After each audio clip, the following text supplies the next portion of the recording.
အန်ဖီမီရဲ့ပောက်ကွဲတန်တွေကိုအပြည့်အဝမြင်တွေ့ရတော့မယ့်ပွဲစဉ်တစ်ပွဲ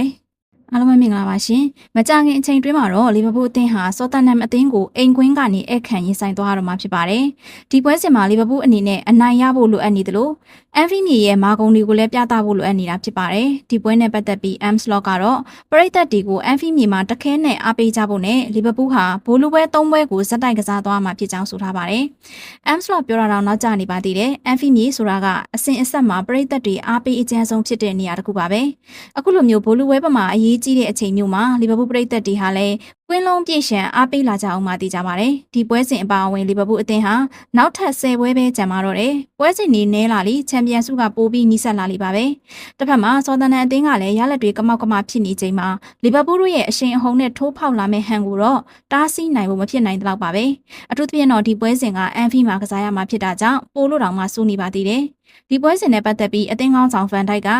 ကျွန်တော်တို့ရဲ့အန်ဖီကွင်းဟာပြိုင်ဘက်တိုင်းအတွက်ကြမ်းတမ်းပြီးအရန်ကိုကြောက်စရာကောင်းတဲ့ကွင်းဖြစ်အောင်လုပ်ချင်ပါတယ်။အန်ဖီဆိုတာဘလောက်တောင်အံ့ဩစရာကောင်းလဲဆိုတာကျွန်တော်တို့သိပြီးသားပါ။ပရိသတ်တွေရဲ့အားပေးတဲ့နေကပြိုင်ပွဲအပေါ်ဘလောက်အထိတက်ရောက်မှုရှိစေလဲဆိုတာကျွန်တော်တို့သိပါတယ်။အားလုံးပဲအန်ဖီတကွင်းလုံးမှာစူညံနေအောင်အားပေးကြတာပေါ့ဆိုပြီးပြောဆိုထားပါတယ်။ဒီညမှာတော့အန်ဖီမြေရဲ့ပောက်ကွဲတန်တွေကတကဘာလုံးလွင့်စင်သွားဖို့ရှိနေကြောင်းဖော်ပြတင်ဆက်ပေးလိုက်ရပါတယ်။အားလုံးကိုကျေးဇူးတင်ပါတယ်ရှင်